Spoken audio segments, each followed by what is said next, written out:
Ya, ada lagi. Halaman 9. An Abdurrahman ibni Abi Bakrata an abihi qol kunna inda Rasulillahi sallallahu alaihi wasallam faqala ala unabbiukum bi akbaril kabair salasan al isyraku billahi wa uququl walidaini wa syahadatuz zuri aw qauluz zur wa kana Rasulullah sallallahu alaihi wasallam muttaqian fajalasa fama zala yukarriruha hatta qulna laitahu sakata. Rawahu Muslim. Dari Abdurrahman bin Abu Bakrah dari ayahnya, ia berkata, dahulu kami sedang di sisi Rasulullah sallallahu alaihi wasallam, lalu beliau bersabda, maukah aku beritahukan kepada kalian tentang sebesar-besar dosa besar? Beliau mengulanginya 3 kali. Beliau sallallahu alaihi wasallam bersabda, mensekutukan Allah dengan sesuatu, durhaka kepada kedua orang tua, dan menjadi saksi palsu atau berkata bohong. Pada waktu itu beliau dalam keadaan bersandar, kemudian beliau duduk tegak dan beliau mengulang-ulang kalimat itu, sehingga di dalam hati kami berkata, semoga beliau diam. Pertanyaan, apakah orang yang berkata dusta meskipun tidak berposisi sebagai saksi palsu juga termasuk berdosa besar seperti hadis tersebut? Lah kalau dijawab tidak, apa kita akan terus ngapusi? Iya kumbal kadhiba. Meski tidak sedang berposisi sebagai saksi, kalau kita punya iman yang sodik kepada Allah, dalam posisi apapun kita akan berkata jujur. Kita akan menjauhkan diri dari perkataan bohong. Dalam posisi apapun yang namanya bohong itu dosa. Termasuk dosa paling besar di antara dosa-dosa besar adalah syahadatuz zur au qauluz zur, yaitu saksi palsu atau perkataan bohong. Orang itu kalau bersaksi pasti kan dia ditanya. Ketika ditanya dia berbicara bohong untuk memalsukan persaksian, maka ini dosa paling besar di antara dosa-dosa besar. Dia menjadi saksi harusnya menjadi saksi karena Allah. Harusnya menjadi saksinya Allah, bukan saksinya setan. Orang yang memutarbalikkan fakta untuk persaksian palsu, maka ini saksinya setan. Nah, ini diantara dosa paling besar diantara dosa-dosa besar. Ada dosa besar, ada dosa persaksian palsu. Apakah kamu fulan melakukan ini? Karena saya sebagai saksi, kebetulan yang sedang bermasalah orang berduit. Saya diberi uang. Nek mung 100.000 itu mungkin saya masih bisa bersaksi jujur. 100.000. Tapi diberi uang segepok otot, rekeningnya jadi gendut. Padahal perutnya tidak gendut. Kemudian saya ditanya, apakah saudara tahu fulan begini. Karena uang yang sudah saya terima, saya mengatakan, oh tidak, fulan itu tidak melakukan ini itu. Karena kalau saya jawab iya, maka fulan akan menjadi pesakitan dan jebloskan ke penjara misalkan.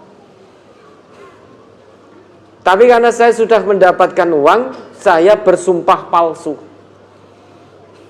Padahal di Indonesia ini, saksi itu kan diambil sumpah, ditandai dengan sumpah, di atasnya diberi Al-Quran. Kan begitu. Ya apa gunanya di atasnya Al-Quran saling ngapusi. Quran itu di hati. Sekarang mudah kok. Gini toh. Demi Allah, saya bersumpah dengan Al-Quran. Apa yang keluar dari lisan beda dengan yang ada dalam hatinya. Bahwa fulan tidak melakukan pembunuhan misalkan.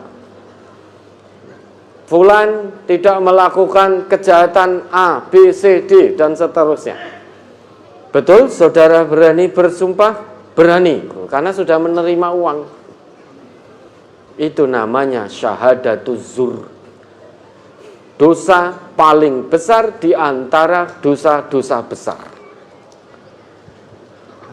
Dia sedang menjadi saksi, padahal Allah perintahkan, kalau dia orang Islam ngakunya, Allah perintahkan kunu qawwamina bil qisti syuhada alillah. Coba diingat ayatnya itu. Quran surat An-Nisa ayat 134 atau 134 atau 135 gitu, atau 125 lupa saya.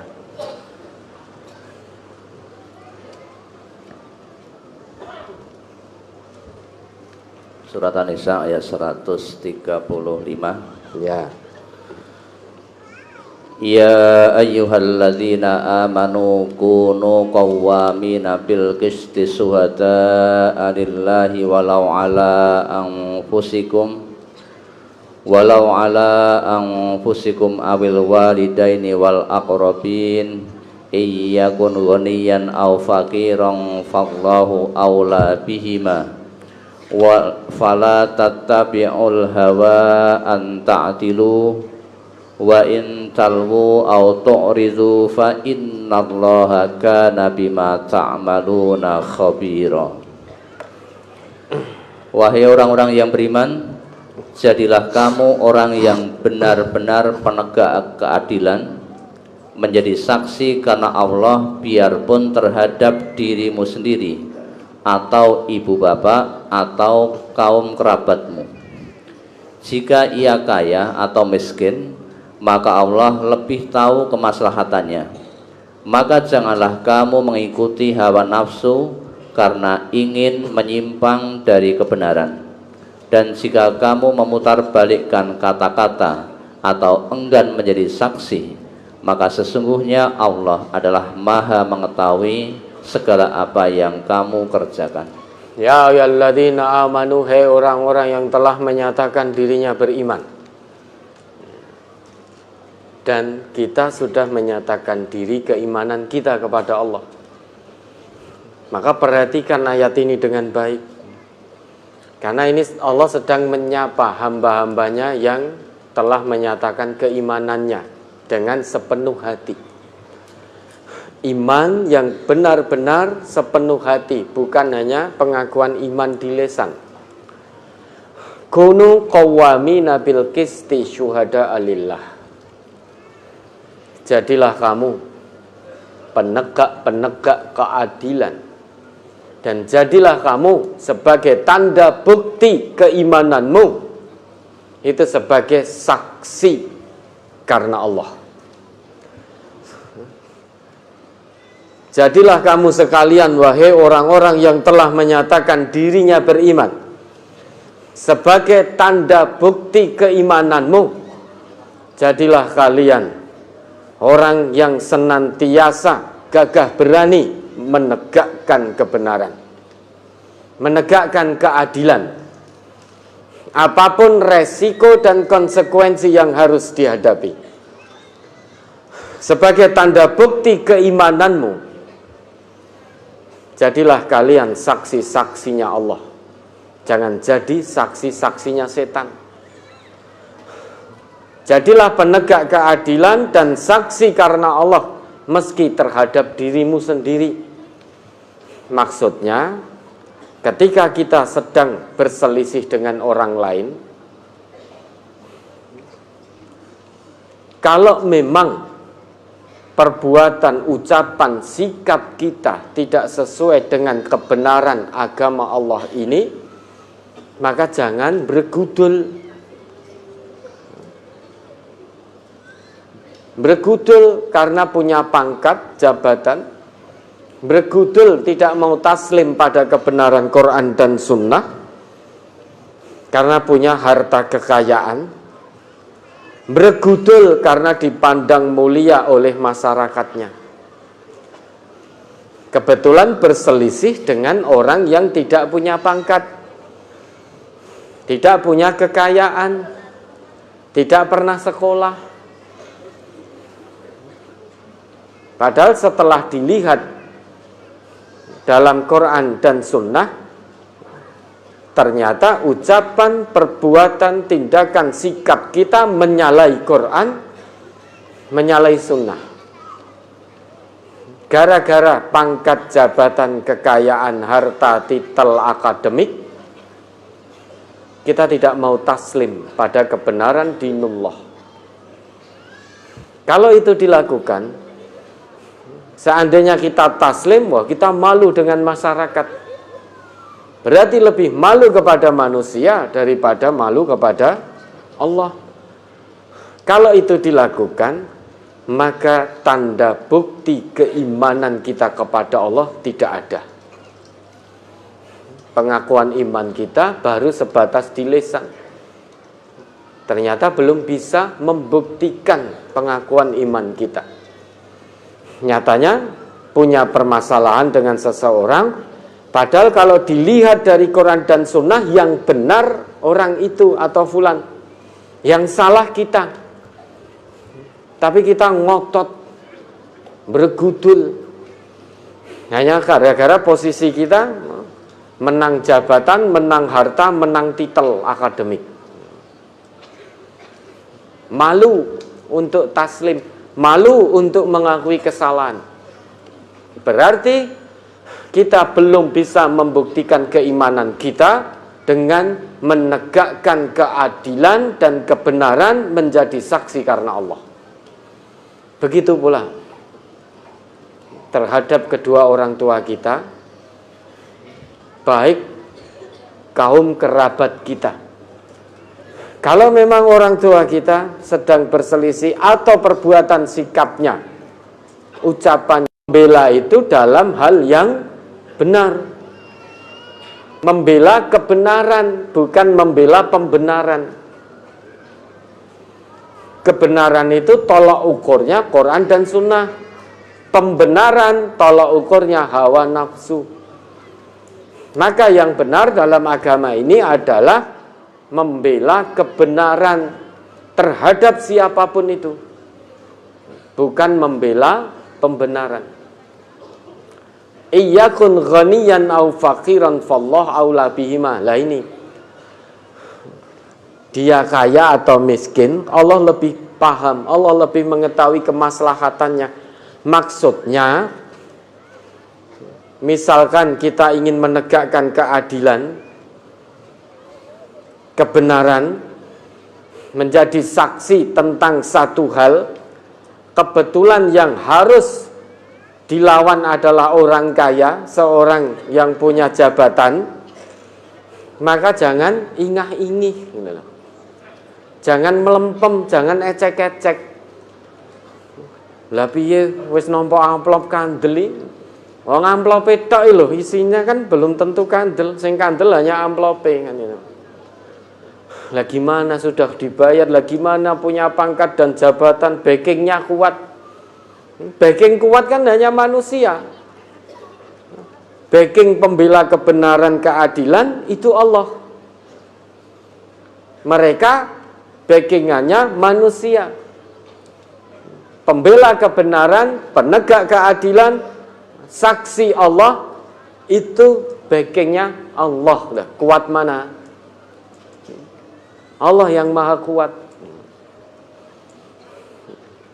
Baru disodori uang saja sudah melempem, sudah sumpah palsu, bohong dan lain sebagainya, memutarbalikkan kata-kata. Wa intalwu au tu'ridu, jika kamu memutarbalikkan kata-kata hanya karena sesuatu hal, kemudian kamu berpaling menjadi saksi karena Allah, lebih memilih menjadi saksi setan dengan bersumpah palsu, bersaksi palsu, maka fa innallaha kana bima ta'maluna khabira. Allah Maha teliti terhadap apa yang kamu lakukan, terhadap apa yang kamu ucapkan. Nah, maka sumpah palsu, saksi palsu itu salah satu di antara dosa paling besar di antara dosa-dosa besar. Meski demikian, Bapak, Ibu, dan Saudara, bukan berarti ketika sedang tidak berposisi sebagai saksi, lantas kita dibolehkan untuk berbohong. Bukan. Nabi kita tegas, iyyakum wal kadziba.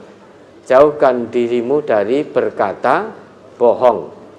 Kenapa? Fa innal kadziba yahdi ilal fujur.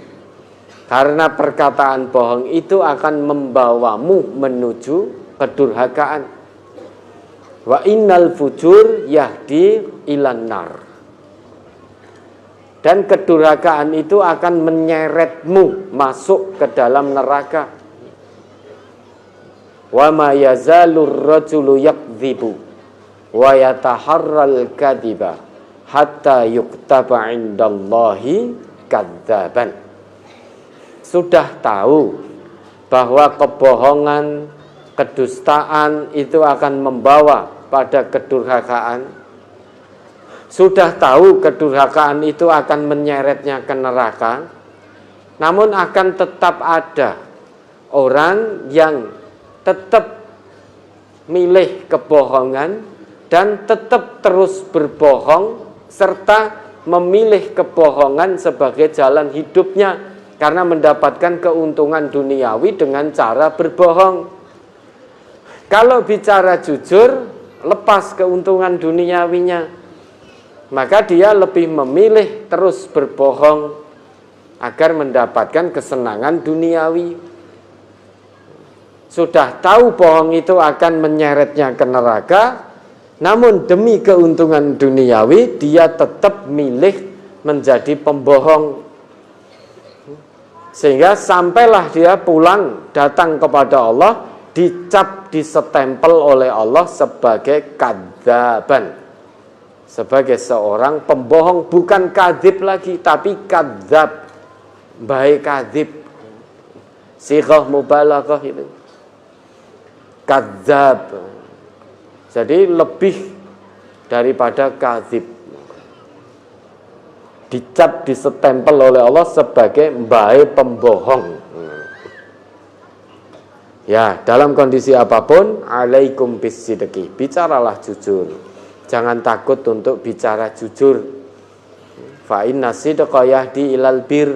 Karena perkataan jujur itu apapun resiko dan konsekuensinya, itu akan membawamu kepada kebaikan, ketaatan kepada Allah. Wa innal birra yahdi ilal jannah. Dan yang namanya kebaikan, ketaatan itu akan menuntunmu masuk ke dalam surganya Allah. Tetap akan ada orang yang memilih kejujuran dengan segala resiko dan konsekuensi dunia, karena dia mementingkan akhirat, mementingkan ridhonya Allah. Tetap akan ada pula manusia-manusia yang lebih memilih menjadi pembohong meski ancamannya neraka. Lah kita bagaimana?